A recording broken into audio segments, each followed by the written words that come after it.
Hello and welcome to day number 5 of the 2025 Isle of Wight Masters. This is the official recap, proudly presented by Coatsi Chess, and today we had rounds 7 and 8.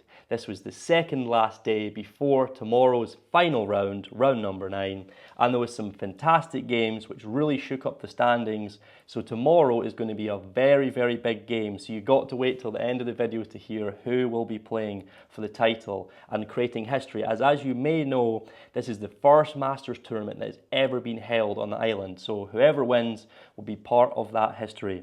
So without further ado, let's get on to the chess.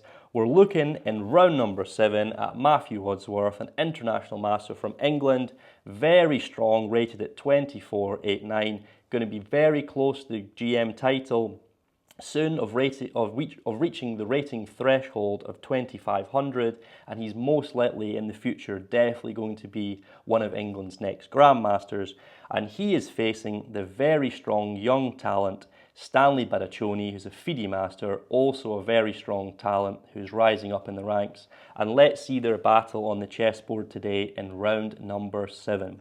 So Matthew starts off with one pawn to d4. We have knight to f6 from Stanley, c4, g6, and we can see that Stanley is opting for a King's Indian defence. We have g3 from Matthew, bishop to g7 from Stanley, bishop to g2. You can see both sides are fianchettoing. We have castles from Black, knight to c3, d6, knight f3, c5. All of this is theory. Both the players very well booked up coming into this round. They know how critical this game is. This game impacts the standings massively if one of the players is able to win. So we have d5, pawn to e6, looking to take away this strong pawn on d5, castles, e takes, c takes, rook e8, and still both the players rapidly playing, going through the theory. As I said, they're very well booked up. And we have bishop to f4 from Matthew. You can see here this pawn on d6. It's a slight target since it's a backward pawn. So in the future, definitely moves like knight b5, hitting this pawn with both the bishop and the knight are very possible. So we have h6 from Black, looking to create a flight square and also looking to take this bishop away from this nice square on f4. We have queen to c1 from Matthew. You can now see though that this pawn here on h6 is a slight target. So queen c1 with the bishop lined up in f4 is looking to take this pawn. So we have g5 from Stanley addressing this. And here was very interesting. There are two potential moves that Matthew can go for. Either bishop to e3 or bishop to d2. Both have pitfalls and drawbacks. Obviously on e3 the bishop is a slight target. There are potential rook sacrifices in the game. And here on bishop d2 you can see maybe the bishop will be slightly more passive if the e-pawn ever moves. But it can reroute to the c3 square where it's looking on the c3 h8 diagonal. So let's see what Matthew went for. He went for bishop to e3. We have bishop to e5 from Black. h4, you can see right away Matthew's striking at this advanced kingside pawns that Black has pushed. You can see this in many of the games we've seen before, the same kind of idea to break down this structure. When you have something else like h6 and g5, h4 is looking to take this pawn on g5 and it's looking to undermine the structure. So for that reason, g4 is played by Stanley, knight to d2 comes, and here we have a very interesting moment in the game. Computer likes the move here, knight to h5, but you have to see the idea why, and Stanley goes for it. Rook takes e3, an exchange sacrifice, very interesting, and full credit to Stanley for going for this against such a strong player.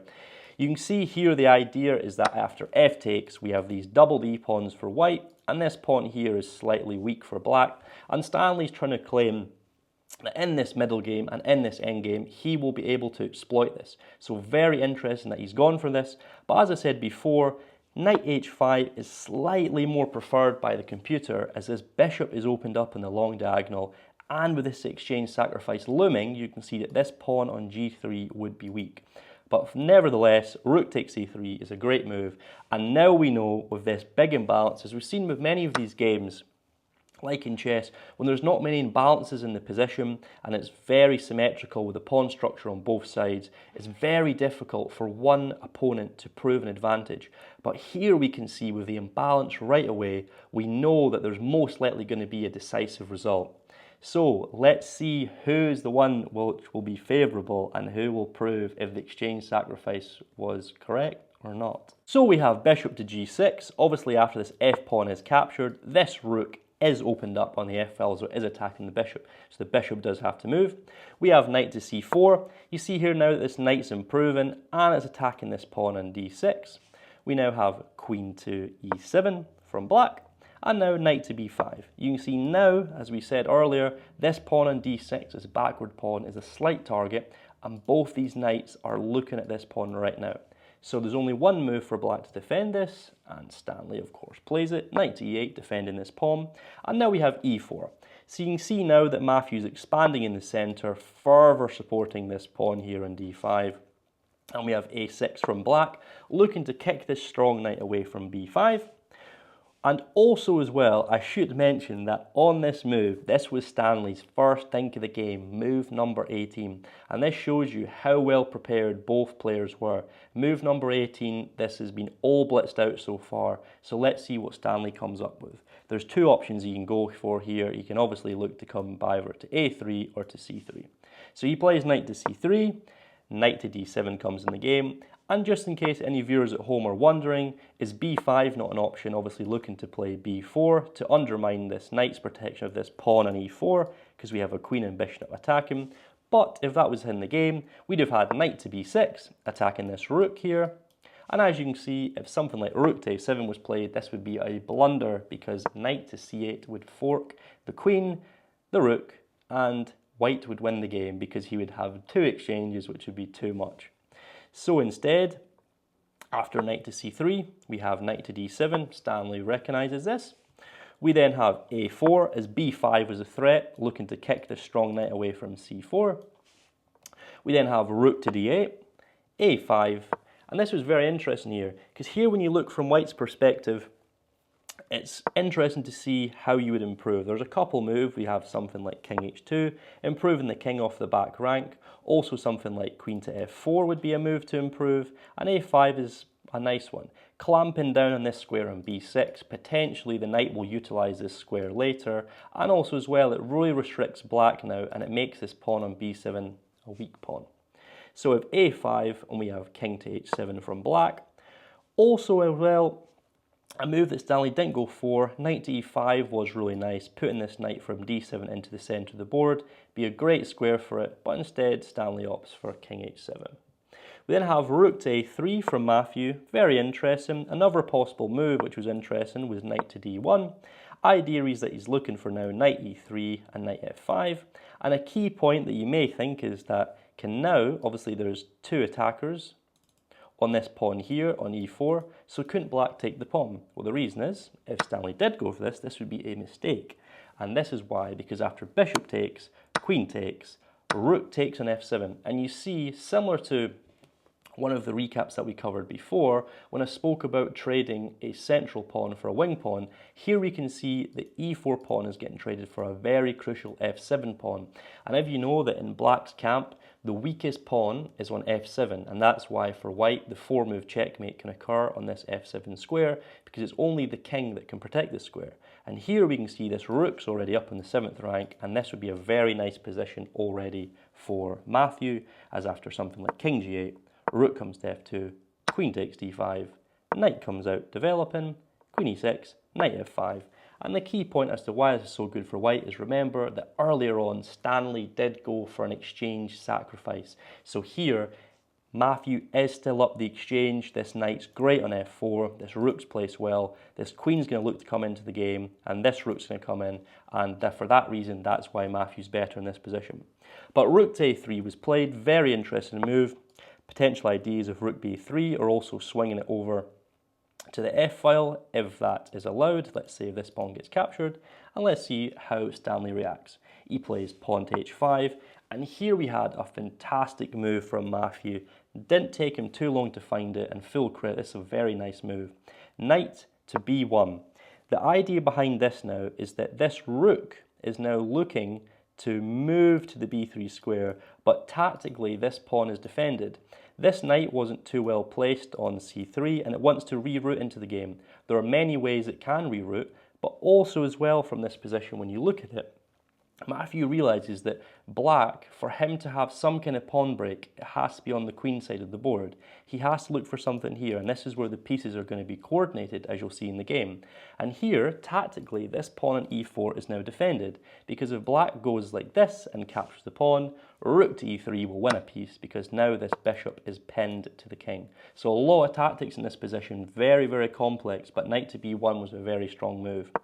We have knight to c7. You can see now that Stanley realises that he needs to create some kind of initiative. He needs to create a break, so he's looking to come over to the queen side of the board and plant this knight on b5. So we have rook to b3, attacking this pawn on b7, and here we have rook to b8. A slight inaccuracy. Instead, better was to play knight to b5, because now, on this next move, because of rook b8, now we have knight ba3, and now knight b5 is stopped, and this rook is doing a great job. Look at Matthew's position. He's got the exchange up. He's got this extra space here. This rook's placed well here on b3. He did a great job of realising this rook here on a1 is not very good. And look now, on move 25, he's already transformed the rook, and it's now been a very good square on b3, putting pressure on this b7 pawn. And this knight, which was once on c3, is now on a3, but it's helped this rook improve. So let's see what Stanley plays. He plays knight to e8, he comes back. He realises maybe this knight might be useful on the king side of the board, or it might be useful on the queen side of the board, looking to reroute his pieces. We have queen to f4, a great improving move from Matthew. He's also hitting this pawn. In this last move, Stanley's looking to protect this. And after bishop h6, the queen comes back. And you can see how the queen is improved now. It came from the c1 square, it's now on f2. There's now pressure on this f7 pawn. And you can see now the level of how strong Matthew is.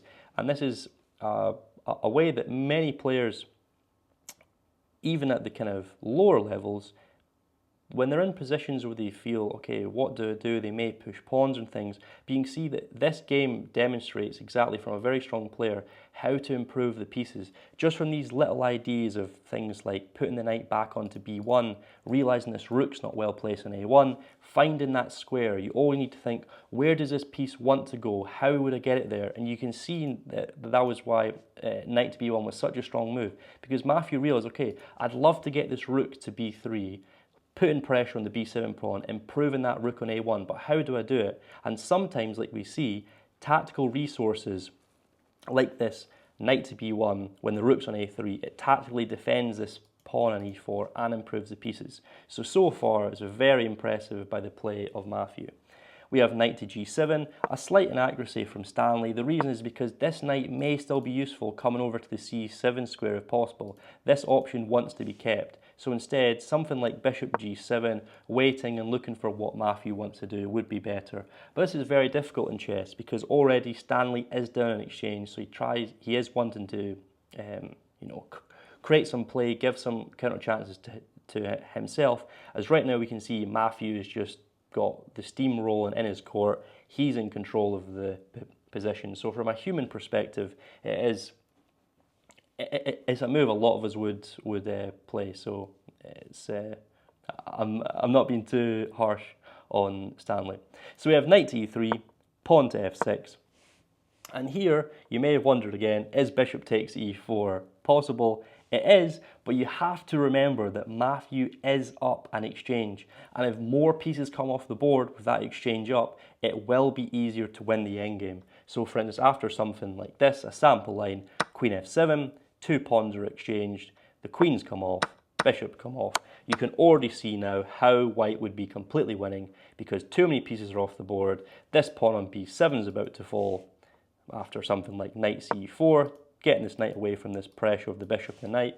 After something like rook e2, rook b7, knight e5, takes, rook takes. You can clearly see after something like knight c4 how Matthew will win this endgame. He's up in exchange. This rook is fantastic on b7. This rook on f8 is looking to come up, doubling the rooks on the 7th rank, and this would be too much. And therefore, for that reason, that's why f6 was played rather than trying to grab this pawn. So we have knight ca4, king g8, and here after king h2, you can see that both the players are shuffling their pieces for a bit. They're not wanting to make any committal moves, especially from Stanley's point of view. He needs to wait to see what Matthew wants to do because he's in the driver's seat of the position and he has all the potential ideas of going for breaks where he puts his pieces, like for instance knight b6 is a move that could be played in the future, but Stanley just has to kind of wait and see what Matthew wants to do. And obviously here he'd be very happy with the draw because obviously he is losing in this position because he is doing this exchange sacrifice, and Matthew has done very well to consolidate. So after the players shuffle for a wee while, we then have knight to f5. Slight inaccuracy, the computer wants rook f1 first, placing the rook on a slightly better square before planting the knight on f5. But we have knight f5 regardless in the game. We then have knight takes, pawn takes, bishop comes to e8, and here we have e4. And here we can clearly see that Matthew is very slightly better because he's the exchange up, he's now been able to consolidate, and now these weaknesses, before he had double e-pawns, they've now undoubled. This pawn's in e4, it's protected by the bishop, but is it enough to break through? Because it is still quite difficult to break through, so let's see what Matthew does, and let's see if he's able to. We have knight to e5, already very difficult for Stanley to play. The computer's wanting bishop f8, but from a human perspective, this is quite a difficult move to find and play, especially as Stanley was starting to get low in time here. So you have knight to e8, knight takes e5, queen takes e5, bishop to f1, stopping black from playing bishop to f5, and also threatening to take this pawn on a6, because this rook is pinned by the pawn. So we have king to g8, rook comes to b6, planting itself on this weak square, and here you can see just the positional understanding. This rook's on b6, attacking this pawn on d6, the weakness from black. This pawn here is weak, and this pawn here on a6 is weak, and this here was a very nice move from Matthew. Bishop to c4, improving the bishop from this f1 square. He doesn't want to go for this bishop takes a6. The reason is because the rook can come to the a file, and then that gives Stanley a wee bit of counterplay, and Matthew doesn't want to allow to do that. You see, with these really strong players, they want to limit the counterplay as much as possible from the opponent and keep pushing with their own ideas. So very impressive technique. So let's see how Matthew continues to press in this position. So we have king to f8, king to g2, king g8, queen c2. So you see here again, Matthew is looking to improve, and the queen here is now looking to go to c3, looking to go into an endgame, because then if we could get the other rook doubling on this pawn, as well as even the threat of bishop takes, you can see how that's how he's going to press. So for that reason, rook to e8 was played, rook to b7, capturing the pawn, but I should mention here, if bishop to e8 was played, for example, and this rook didn't move away, queen to c3 would be played, queen e7, Stanley would not want to exchange off into an endgame, and then we'd have bishop to a6. Key point is that now after rook e8, this pawn on a5 would be defended by the queen. So after something like this, we could just have bishop takes b7, and this pawn would not be able to be captured, and black would not be able to get into the game and get some counterplay. So Stanley recognised this, plays rook to e8, but already you can see this is very difficult. After rook takes b7, Matthew has got the exchange and he's a pawn and he's really pressing. He's got this rook on the 7th rank, and now it's just a matter of technique. So let's see how he does it. Queen comes to d4, we have rook b3. Something like queen d3 was also possible, but rook to b3 is played. We have queen d2. Stanley thinks, okay, his best chance is to go into the endgame. Queen takes, bishop takes, rook e2, and here we have bishop takes a5. Slight inaccuracy, but as you can see, it's already very tough for Stanley here to play. You can see Matthew's got a pawn and the exchange. This pawn here on a6 is weak. The rook's looking to infiltrate on the 7th rank. This rook's going to look to find a way of how to infiltrate as well onto the 7th rank, and it's very difficult. Potentially something like b3 and this rook coming over, doubling here, and it's going to be too much for Stanley to defend. So bishop takes a5, we have rook to a3, bishop d8, rook takes a6, bishop e7, and here we go, rook to a7. The rook's on the 7th rank. As I said, Stanley is now down an exchange and a pawn, and this is just too much against someone of Matthew's level. Here we have king to f8, b3 as I said in the game. This rook would love to come to the 7th rank, so it's finding that idea of how to do it. Bishop d8, the rook comes over, looking now to give this rook this square on a7, bishop e7, rook a2, and in this position, Stanley resigned the game, because as you can see here, Both rooks are coming up into the 7th rank, and it's just going to be too much for Stanley to be able to defend this position. So he realises he's completely lost and respectfully resigns to Matthew. So commiserations to Stanley. He was doing very well up until this point. He was a contender looking for the title, but unfortunately after this defeat he is most likely not going to be able to win the title. But Matthew steps into a very promising position going into round number 8, and we're going to be looking at the next game, round number 8. This was international master Peter Robertson from England playing Haralambos Tsakiris, and here we have another d4 opening. Knight to f6 from black, c4, e6, knight c3, d5, the queen's gambit declined. C takes, looking to go into the exchange variation, e takes, bishop g5, all of which theory, bishop d7, e3, castles, bishop d3, rook e8, bishop takes, takes, queen h5, all theory so far. Obviously now there is a check here looming, so g6 is played, queen takes on d5, and here we have the theoretical line, bishop takes d4. Obviously if the queen takes, this would be a blunder because it's pinned by the pawn, by the rook. So we'd have queen takes d8 in the game, bishop takes c3, b takes c3, rook d8. And here we can see already, as we've moved 12, a lot of pieces have come off the board. And this is looking very slightly better for black. The reason is if you look at the pawn structure, it is slightly healthier for black. He's got all the pawns connected, whereas you can see there's these two isolated pawns for white, one on the A file and one on the C file. So that's why black is very slightly better, but it is going to be very tricky to capitalise on this from Peter's perspective.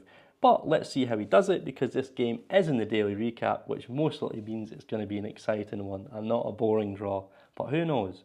King comes to e2, improving the king. We now have knight to d7 developing, knight f3, knight c5, attacking this bishop. Now obviously the rook and knight are on this bishop. So bishop to c4 is played. Knight d4, we have a great centralised knight from Peter here, attacking this pawn on c3.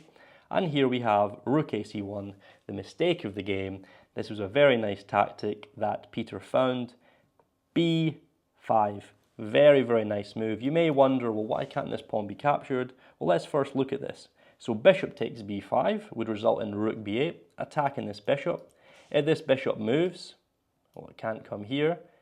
So let's see. So a4 comes, a6, attacking this bishop. Now it comes to d3, same as if it came to d3 right away. And the problem is that now we have rook to b7 check. After rook c2, we then have knight takes on c7. You see this rook is pinned. Obviously the rook is currently pinned because it can't move and take the knight. So therefore we have king e1, which would be a blunder in the game, because we can have rook takes the bishop, and here you can see it's completely lost because of something like this. There is a checkmate. So therefore, for that reason, after rook ac1, why this is a mistake in the game is because after this b5 move, very beautiful, after the bishop comes to d3, it doesn't take the pawn. Can you find the winning move? Rook takes on d3, because if king takes, we have knight to f2 check, forking the king and the rook. And this here was a very nice way to finish off the game from Peter. We have king to d4 and we have bishop to b7. Very nice tactical move. Essentially, this rook is going to be attacked, and if you look at the king, we'll look at the moves it has. It can't come to this square in d3, it can't come in e4, c5. It's only got these two squares, e4 and c5. Sorry, e5 and c5. If it moves to any one of these squares, you realise that this knight can now deliver a check either to both e5 or c5, forking this rook. And this rook here on h1 cannot move to the d file because obviously the knight will take it. So that's why bishop to b7 was a very strong move. Black's able to develop his piece and also still keep a threat that he's going to win the exchange. So after king c5, let's say we had rook he1 in the game. Just to explain that, we'd have rook d8, king c5, rook d5 check, king b4, and then we could have the check, pushing the king back as far as it can go and then giving the check, winning the exchange. But instead in the game we had king to c5 right away. We had rook e8, again realizing the same threat. the knight's attacking the rook, this rook can't move to this file because the knight will take, and no matter what, there's going to be this check winning this rook. So very nice, improving all the pieces before going for this check, winning the exchange, because then the rook will be well placed to then go into the endgame to take this pawn. So already completely winning. We have rook hf1, now that my knight moves, king takes, knight c1, rook c1, and as of this moment, you can see that after rook takes e3, white is practically completely lost here because this endgame is going to be completely losing, especially with the bishop and the knight. But there is still some tricks, and if black becomes careless, there is some drawing options. For example, after rook c2, white looked to stop the rook infiltrating on the second rank, and if you went for something like bishop to f3, this would be a mistake, because after takes, if you did go for this move, the blunder, king can come to c6, and even though black's up 2 pawns, look at the activity of the white king. It's much further advanced than the black king. These 2 pawns will be gobbled up, and then even black has to be careful because these 2 passed pawns will be rolling down the board very quickly. So for that reason, bishop e4 is played, hitting this rook. If this rook moves away from the c file, this pawn in c6 will be captured, so the rook had to come back. And then we have rook up to e2 on the second rank, hitting all the pawns. And let's watch this technique, because this was very impressive how Peter finished off this game, not giving white any counter chances, just like Matthew wasn't giving Stanley any. So we have pawn a4, slight inaccuracy. The computer is wanting something like rook g1, but you can clearly see after something like rook a2, 2 pawns up, and the threat of taking here when this pawn falls, being 3 pawns up, is just going to be too much. So we have a4, rook now takes on g2, we have knight to d4, rook takes on h2, and you can see now black's up 3 pawns. In this moment, white could resign, but he plays on for a little bit. We've got rook e1, f5, consolidating this very strong bishop here in the centre of the board. It's not moving anywhere. And now, since all of white's kingside pawns have been taken, the kingside pawns of black can march up the board looking to get a queen. So we have knight to e6, rook to b2, and this again is fantastic technique, not letting white have any counter chances.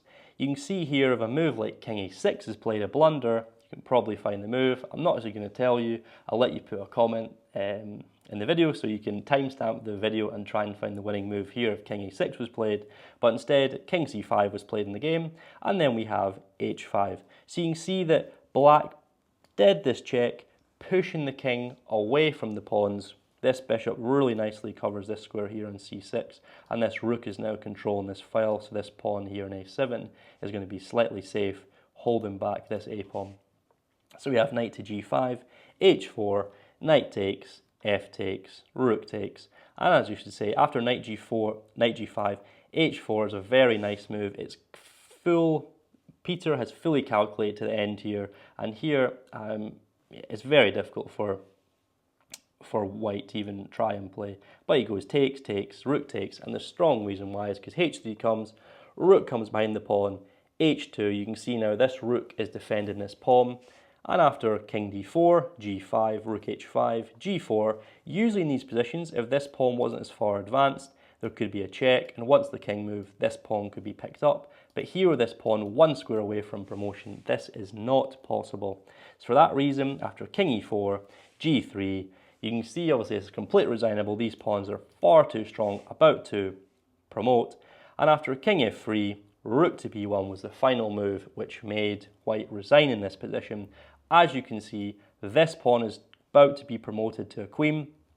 And a sample line for the viewers at home, if king g3 was played, queen, rook takes, and obviously this rook endgame is completely winning. Black will be able to checkmate the white king. So a fantastic game in round number 7 from Matthew, defeating a very strong opponent and potential challenger of the title. And in round number 8, you can see a very nice tactical game from Peter. And also as well, the key point taken away from both these games is just how these strong players give their opponent no counterplay. As soon as they get that initiative, they keep on pressing and they let their opponent get no counterplay, and it makes it really difficult for them to play. So fantastic games. And now for the standings, we have Matthew Wadsworth on 6.5. He will be playing Grandmaster Bobby Cheng from Australia, the top seed of the tournament, tomorrow, the final round in round number 9. And we will be covering this game tomorrow, the final day of the 2025 Isle of Wight Masters. It's going to be a very, very good game. Obviously, both players right now will be preparing hard for each other for tomorrow. It's going to be a very interesting fight on the board. As I said, it's the first time this Masters tournament has been on the island, so they are going to be part of the history and the lineage if they win. So there's going to be a lot at stake. It's £1,500 for first place, so a lot of money for these players. And we will be covering that game tomorrow. I hope you enjoyed today's daily recap. Thank you all very much for watching. I hope you took some value away from the games, and we'll see you tomorrow for the final round of the 2025 Isle of Wight Masters. Thank you.